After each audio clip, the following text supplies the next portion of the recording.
We walked in this morning and I was saying hi to Mary Ann, and we were just getting settled and talking about the title. And I said, when you're talking, be sure you look, we have a cutout of Ernest Holmes back there. I said, be sure you look at Ernest Holmes when you're speaking. And she said, I love Ernest Holmes. And I said, I do too. Actually, this man and his teaching have saved my life, because he's all about opening the doors of consciousness.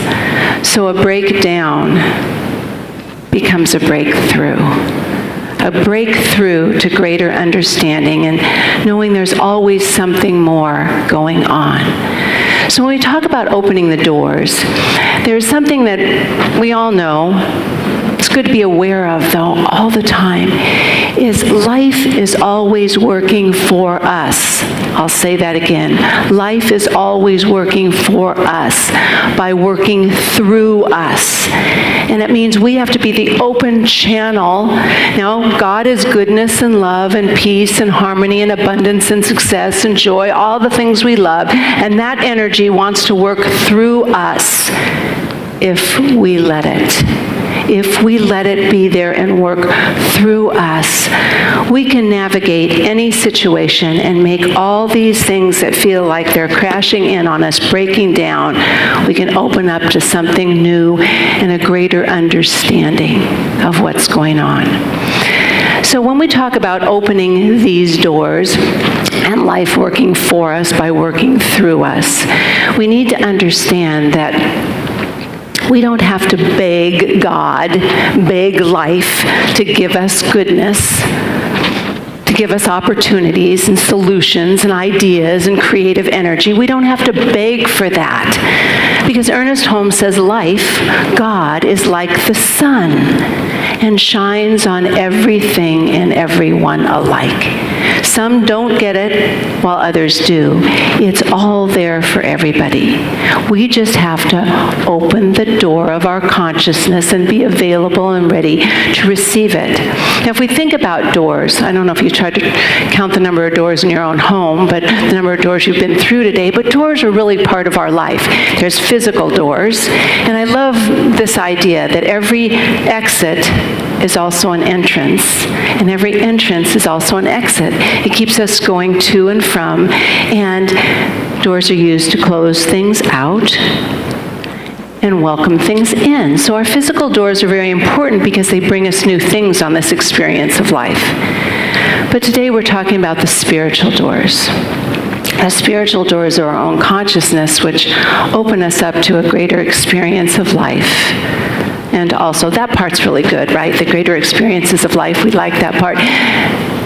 Spiritual doors also teach us significant, sometimes painful lessons, but they're part of the road, part of the opening to something bigger and something more. So life is always for us. Even in Revelations 3:20, when God is speaking to John, it says, "Here I stand. I am knocking at the door." Those little intuitive hits that Mary Ann was talking about this morning, those are those little knocking on the door. It's our job to open the door. We have to open the door to open the door to be available to what is present. So the door is the door of your heart, because God speaks through the heart, and the mind, because our thoughts are creative. We're constantly creating through our thoughts. So right now, if you think of being open and closed, how open is your door to a greater possibility? Something more going on. Wide open? We regulate the opening and closing of that door. If the door is closed, I want you to ask why. Why is my door closed now to receiving the abundant good that's already here? It's already here. It's available always, 24/7 available. Why are we not opening it? Well, I'm going to tell you something, and this has been up a lot recently about what's going on in our world, what seems so traumatic and awful and hard and difficult. It's about removing the blocks that have kept us stuck for so long. You see, there's a conscious mind where we can feel open and available and ready, and that's our sharp mind of our awareness. But there's an unconscious or subconscious or race conscious or collective conscious mind that's part of all of us that holds the thoughts, the prejudices, the difficulties of all the ages that we're a part of. And it takes conscious thinking to move beyond those things that block us. Racism, sexism, homophobia, judgment about things that are different. We didn't bring them in, necessarily. They come in from this huge pool of history. But the beautiful thing is the door can open from the old life into the new life with conscious work. I don't know how many of you have had to work on getting rid of some old stuck thinking that keeps us living in this confinement of judgment all the time. I've certainly had to work on that in my own life, and especially being a Virgo.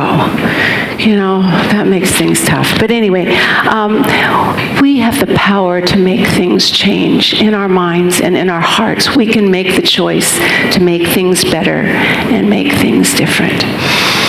We have to open up those doors to do something more. As my dear friend Rumi said, why do you stay in prison when the door is wide open? And that's what Ernest Holmes says too. This goodness, this flow of goodness that comes to us when we let it in, let it be, and let it in, is blocked when we're ignorant. We have to be willing to know there's a power for good. There's something greater out there that wants us, that desires us the way it knows itself and expresses. It wants to be there through our creativity and understanding. It wants us. So my question is, are you willing to open a little more? Remember that pelican who had to drop the fish he'd already caught so he could be open, or she could be open to get more of the good, the nourishment that feeds us? What are you willing to let go of that's weighting you down and keeping you heavy? Heavy, and so we're not open to this awakening that wants us so bad. We could let go of a lack of forgiveness for ourselves. We could let go of anger that we're holding for someone else. We could let go of resentment, which is said to be like a coal, a burning coal that you're holding in your own hand, is what resentment is. We need to let go of the things so we become that channel for infinite good. But we're not going to stop there, because in this book called Stations of the Cosmic Christ, some of you are familiar with the Christian devotional practice of praying the Stations of the Cross. And the Stations of the Cross are 12 either pictures or carvings of the last day of Jesus' life as a man. And it goes through everything he did that day in the pictures, and you pray at each picture. Well, in 2016, Bishop Mark Andrus, an Episcopal bishop, and the spiritual theologian Matthew Fox wanted to change the pattern from the old to the new. And they wanted to bring believers and non-believers together. And so we could walk through not the stations of the last day of Jesus' life, but the things he taught to bring joy and compassion to the world. And they actually added 2 stations. There are 16 stations instead of 14. And the first one is in the beginning. So it starts out with a creative process, and it ends with a Pentecost, the Holy Spirit coming to people of all faiths and denominations, being charged up, ignited by Spirit. And so it's packaged in that. And then in the middle, on 10, station 10 is opening, I am the door. I am the door, the gate, the way. I am the door. to a higher consciousness, to God's grace, to eternal life, to greater understanding, is following the path of I am the door. But we have to open that door. That's the problem. We have to open it and be willing to open it to our Christ consciousness, to our God consciousness, to our universal consciousness, to our Buddha consciousness, whatever we call it. We've got to open that door. And if you think about it, it's opening the door from the physical world to the spiritual world, from the unconscious to the conscious, because if we don't bring the stuff from the unconscious, the things we don't like, that aren't fun, if we don't bring them to our conscious mind to expand them and transform them, they're going to stay part of our experience. And that door also opens us to a new life. A new life. And we need one right now, all of us. We need to be showing up in a new way. But my dear friend, Rumi says, you suppose that you are the lock on the door. And we are. We lock that door by our lack of willingness, our unbelief in this power for good, by not having the faith that there's something more going on. We lock that door. We lock it with our judgments, our anger. You can't pass through that door with animosity or discord. You can't get through it. That energy is too heavy and too big. So we have to open the door with a willingness for something new and something greater. But Rumi goes on to say, but you are the key that opens it. So think, what would lift you up right now in this moment? What would lift you up so you could pass through that door to a greater understanding, to see that sunshine, that light that's always shining? What would it take in this moment to open to that something new? Keep that there, because we just have to be willing. It doesn't mean it happens. Ralph Waldo Emerson said, be the opener of doors. Be willing to have the courage and the curiosity, because, boy, if you have courage and curiosity, you're going to be open to all sorts of new things. Have that to open the door to something more. To let that door fly and open, and you step in and see what's waiting for you. See what's waiting. So if we are willing, and then to be persistent, remember God said, it's me. I'm knocking at the door. We have to be persistent and keep knocking at the door too. Keep knocking at the door to keep open. If something's not working right in our life, we have to keep knocking at the door to have a greater understanding of what's going on, and then let it go. So we keep open to the signs and the messages of what we need to do to step through that. I'll call that step through the door transformation, greater understanding, and a knowing. If we keep focused, we can't fail. If we keep focused on, we'll fall off, we'll fall down, we'll go in the wrong direction for a while, but if we're focused, we'll come back and remember, that's what it is. Now, some people make it through the door by deep meditative practice.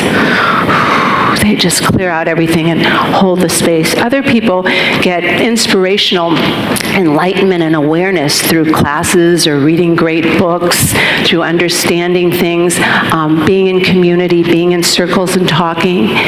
And some people get this great awakening by just sitting still and listening to what the heart says, and just letting all the other thoughts just float away. And there's a wellspring of something new that comes. Why is it in the world that we'd want to do the trouble? It's a lot of work. It takes focus, discipline, deliberate choice, because we have this thing called free will. This thing called free will, our third chakra, which is the archetype of the door, human will, that lets us choose. And a lot of times we want to choose what's more comfortable instead of what's going to lead us into that greater experience. And so we choose what's more comfortable when we have the free will to make new choices all the time. So why is it we want to do that work to get through that door of this greater experience? Well, I know this about every one of us, that we want to be non-combative, non-aggressive, non-reactive. We want to be. There's something in us right now that wants to be at peace and wants to experience love.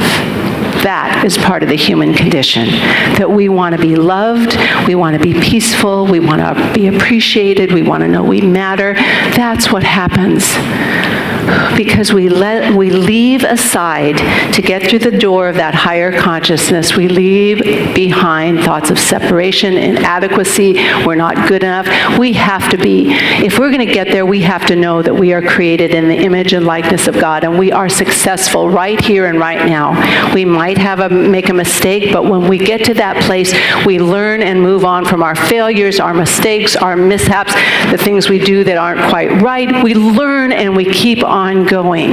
We turn those into breakthroughs and greater understanding. And the thing we talk about every week, because it's the thing that keeps me going, when I talked about Ernest Holmes really saved my life. He talks a lot about love. Love is the greatest impulse in the universe. Love is the greatest healing power there is. Love can neutralize situations. If you are upset, angry, fearful, and you put love in the way, right there, love, it will be the answer to make things completely different. There won't be the aggression, the reaction, the combativeness that our little self wants. There'll be a peace and an understanding. That love is the greatest energy that we can have. It heals, it mends, it neutralizes, and it brings us together. That's why I know without question that this community here is capable and is going to create a new world, an example. We're going to do that.